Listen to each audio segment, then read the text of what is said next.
everyone. I'm so happy that you're joining us for our first ever virtual Kids Collective time together. This will be a special time together similar to what we do on Sunday mornings. You can either listen in by yourself or invite your whole family into your classroom. Today, I have my whole family together. We've been spending a lot of time together, washing our hands a lot, and saying prayers for those people who are sick and all of the doctors, nurses, and scientists working to make them feel better. Please join us in saying a prayer. Dear God, we thank you so much for bringing us together and for knowing that we are all in community, even though we are socially distancing ourselves in order to make sure that we don't spread this illness. God, we just pray that you are with us today as we are all listening and learning more about you. We pray this in your name. Amen. Let's begin with doing a quick breathing exercise that Kyler is going to start us with. This will help to calm our hearts and our minds to get us ready for a special time learning about God. And our brains. And our brains. Kyler, would you like to start from high to low or low to high? Low to high. Okay.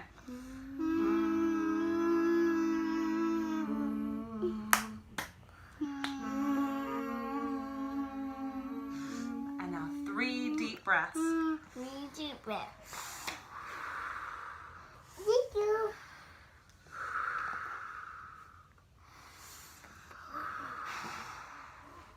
Thank you, Kyler. You're welcome. Just like at church, we're going to sing our monthly song together. Please join Mr. Caleb in singing Deep and Wide. Let's sing Deep and Wide. Ready? Deep and wide, there's a fountain flowing deep and wide. Deep and wide, there's a fountain flowing deep and wide. And wide, there's a fountain flowing and wide. And wide, there's a fountain flowing and wide. There's a fountain flowing and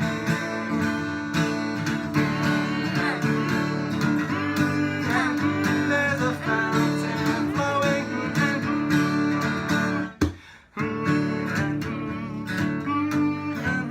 there's a flowing and there's a flowing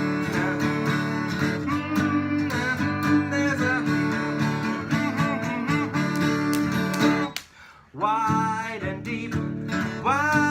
deep, there's a fountain flowing wide and deep.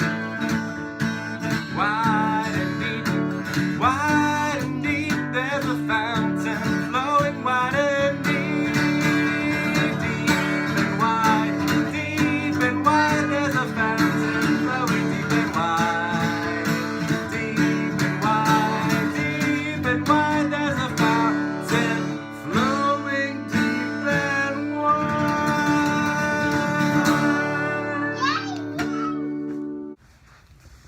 Thanks, everyone. I have a very special book that I'd like to share with y'all. It's all about giving thanks for everything that God has made. What an important lesson to remember while we're all at home. We can pay attention to things around us and what we're really grateful for. What things did God make? Join me. When God Made the World by Matthew Paul Turner, illustrated by Gillian Gamble.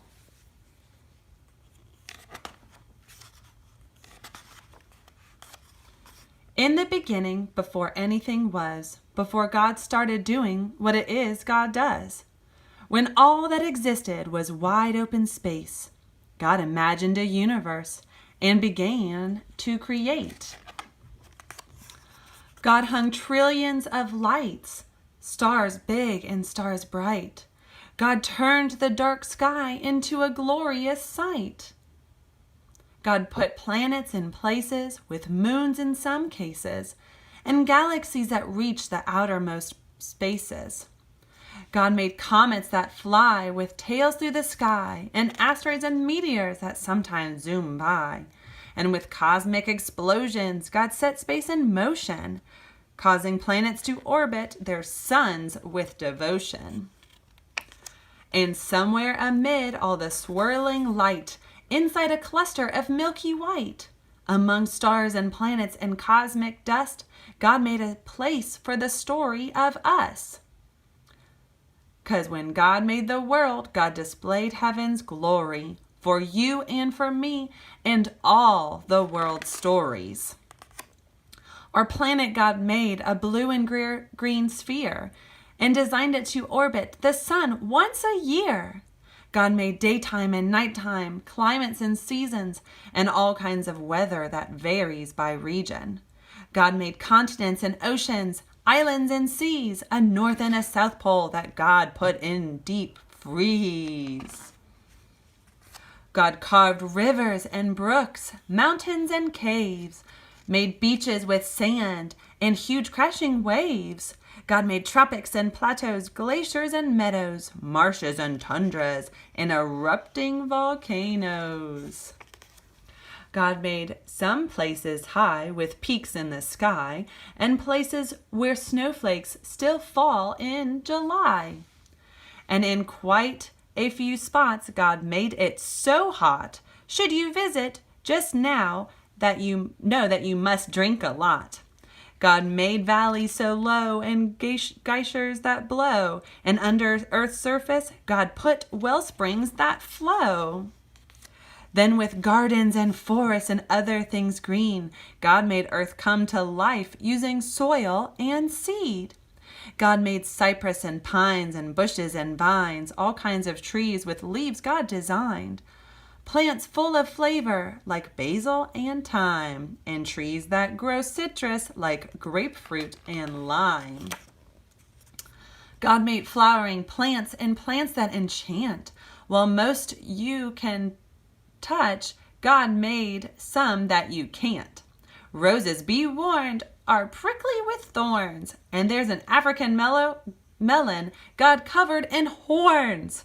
And poison ivy's backlash, giving you a rash. Wherever it touches, you'll itch and you'll scratch. But don't let that stop you. Run barefoot through the grass. Pick a flower or two, or a bouquet perhaps. Find a tree you can climb, or with a seat and some twine, build your very own swing or a backyard zip line. And when you eat grapes or pour syrup on crepes or into a forest you go to escape, give thanks to God for all that God made, for the fruit and the syrup, for the trees and the shade. 'Cause when God made the world, God did all that God could to create every detail for our joy and our good. Now what happened next is a mystery at best. But God made a bird, and that bird made a nest. So God filled the sky, perhaps over time, with birds and more birds, and most learned how to fly. God made bluebirds and blackbirds, big birds and small birds, a few birds quite absurd, and the loudest birds you've ever heard. Crows crowed, doves cooed, chickens clucked, owls hooed, robins chirped, pheasants whirred. The world got noisy when God made birds. Then the oceans God filled with fish, sharks, and krill. Creatures God made with fins and with gills. Swordfish and trout, fish sleek and fish stout. And whales that God made to breathe through a spout. God made sea rays and eels, fish red, yellow, or teal, and some fish so odd that they hardly look real, like a fish that has fangs or a monster-like face, or a fish that flies or makes its body inflate. And wherever a river, ocean, or sea touches dry land, there's likely to be all sorts of creatures living their lives on land and in water, and that's how they survive. Like otters and frogs, turtles or logs, and crocodiles gathering in swampy bogs. And then God made cows, horses, and goats, and God made gibbons with inflatable throats. God planned lions to roar and tigers to pounce, and kangaroos, God thought, well, let's make you bounce. God made bears to growl, moles to plow, and under full moons, coyotes to howl. Donkeys brayed, giraffes bleated, jaguars prayed, rhinos stampeded. Bunnies hopped, beavers chopped, and in muddy pools, hippos plopped. Yes, all living creatures, from whales to snails, from those covered with features to those covered with scales. Each God designed with a home in mind to develop and evolve if needed over time. 'Cause when God made the world, every creature on earth became a part of life's circle, having value and worth. And God made people. People like you and me. People with souls. People with stories. A global family tree. God made us all flesh and bone, covered in skin, and made all our bodies to have hearts beating within. God gave us bellies and legs, fingers and toes, and fashioned our faces with eyes, mouth, and nose. God made our bodies uniquely equipped for walking and talking, to eat and to skip. God wired our brains to feel love and feel pain, to process and learn, to read and retain. But despite all we share, we're also unique. God made us all human with just a few tweaks. Each of our faces, bodies, and traits, our skin tones, our features, God did create. God made some people shy and some people loud, and some who thrive in the midst of a crowd. Some make music and some like math, and some are prone to blaze their own path. But always remember, 'cause this much is true, God had a purpose for making you. So use every gift, every talent or shtick. Make the world better with your God-given trick. Bring smiles to faces, show love and good graces to those who need hope in all different places. Discover a star, a planet or moon, or help keep a forest from dying soon. Save a whale, hug a tree, protect every bee, recycle, repurpose, reject apathy. 'Cause all of creation whispers God's story, the mountain, the ocean, the blue morning glory. The raindrops, the sunshine, the grapes on the grapevine. With nature, God gives us a glimpse of divine. And just like a star might showcase God's light, or a waterfall give us a sign of God's might, the same could be said of me and of you.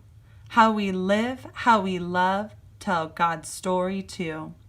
'Cause when God made the world and the world started spinning, the story God wrote was just a beginning. The end. Thanks for reading that great story with me. Now is our time to wonder. If you're with your family, siblings, or maybe a pet or your stuffed animals, share your thoughts with them. I wonder, what are you thankful for?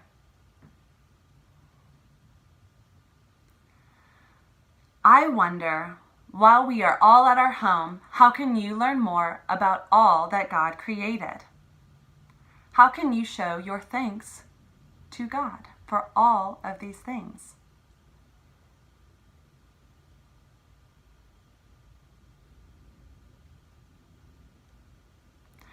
I wonder if there are people who you are thankful for, who you might not be able to see right now, and maybe they're at home alone by themselves.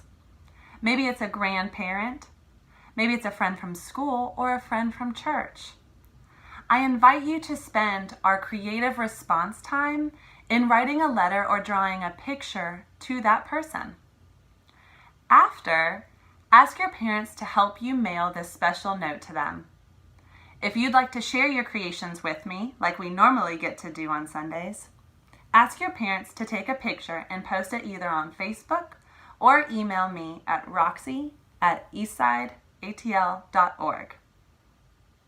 Okay, go grab your pens and paper. For those of you in our older classes, we've been preparing for Easter during Lent. In this lesson, we will hear the stories of Christ's journey from his birth to the cross and resurrection. There's a lot of mystery in this lesson. We might not understand all of the facts or have some of the answers, but we can wonder together as we normally do on Sundays, and you can wonder with your families at home as we get to know more about God. In this lesson, we use purple to represent the importance of Lent in these stories. On the first Sunday in Lent, we learned about Jesus' birth and growth. In the beginning, the baby was born. God chose Mary to be the mother of God. Listen closely to those words. God chose Mary to be the mother of God. Mary and Joseph held the baby close and gave him everything he needed to grow.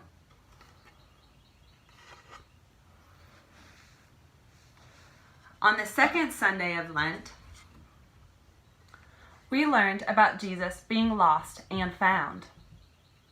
The baby grew and became a boy, and when he was 12 years old, Jesus was able to go to Jerusalem, the holy city, with the mother Mary and father Joseph, and other people from his town of Nazareth. They went to keep holy one of the high holy places. After the celebration, they went back out onto the streets toward home. But they couldn't find Jesus. They searched everywhere, in the streets, where they ate, and where they spent the night. They even looked in the temple, and there he was. He was talking with the rabbis, the priests. When he spoke, they listened because he knew so much. And when they spoke, he listened because they also knew so much, and Jesus wanted to learn more. Mary and Joseph asked the question that any parent would ask. Why did you do this? And Jesus said something very strange. Didn't you know I would be in my Father's house? Mary and Joseph did not understand. Their house was in Nazareth. I wonder what Jesus meant.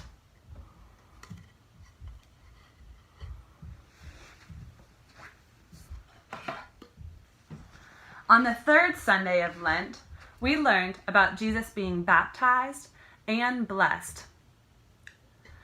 Jesus grew and became a man. When he was 30 years old, he went to the Jordan River, where his cousin John was baptizing people. Do you see John? There he is. You can't see his face, just the back of his head. He was a wild man. Jesus waded into the water until he was face to face with John. And Jesus said, John, baptize me. What? How can I baptize you? You are the Messiah, the one we have been waiting for. No, you baptize me, John said. No, Jesus said. "It is written that you will come before me and prepare the way. Baptize me." Jesus went down into the darkness and chaos of the water. When John lifted him back up into the light, there were people who said they saw a dove that came down from heaven and came so close to him. Some people said that they even heard a voice. The voice said, "This is my beloved, with whom I am well pleased." After Jesus was baptized, he went across the Jordan River and into the desert. He stayed there for 40 days and 40 nights to learn more about who he was and what his work was going to be. Sort of sounds like us, all sitting at home. Sometimes I wonder how long we'll be here and what we might learn about ourselves in this time.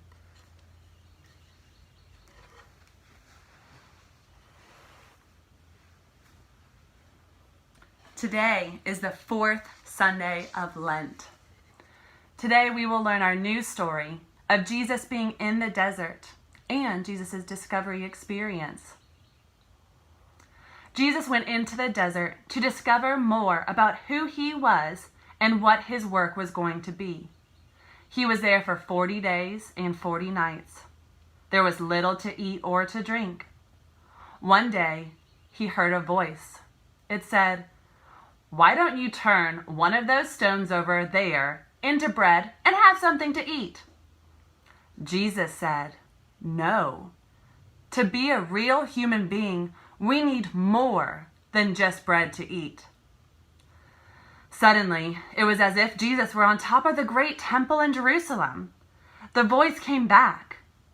"If you were the real Son of God, why don't you just jump and see if God sends the angels to catch you before you hit the stones below?"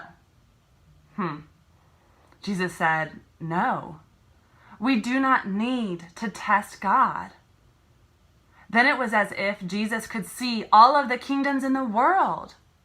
The voice came back again. "If you follow me, I will make you the king over all these kingdoms." Jesus said, "No, I am to be king, but not the kind of king that you're talking about." Then the voice went away. Jesus went back across the Jordan and began to do his work. But what was his work? Now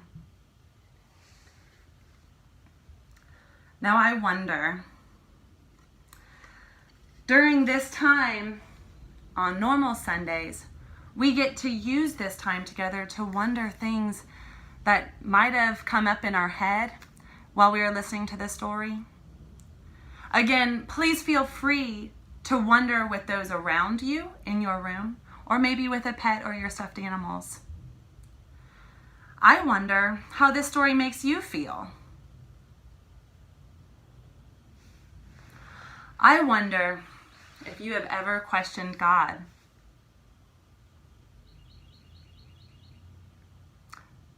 I wonder why sometimes bad things happen to good people, or sometimes bad things happen like this virus that's going around. It's natural to feel that way.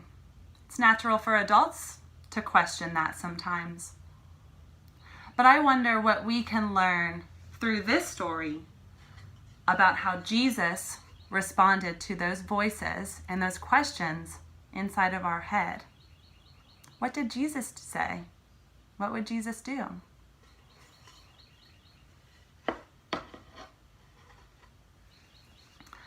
I wonder if there is anything in your room that would help us to tell these stories. In our classrooms on Sunday, you get to pick from the shelves that are normally behind the storyteller and bring those items, whether it's a mountain, the Jesus nativity scene, and add those to our stories. But we're not in our classroom. So, is there anything that you would share that tells us more about Jesus' time in the desert? Is there anything in your room that you would bring up to tell us more about Jesus being baptized in the water? Or maybe you have something that reminds you of this story when Jesus was lost and found.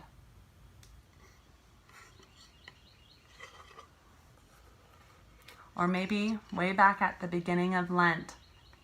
Anything in your room that reminds you of this story when Jesus was born and when Jesus grew up?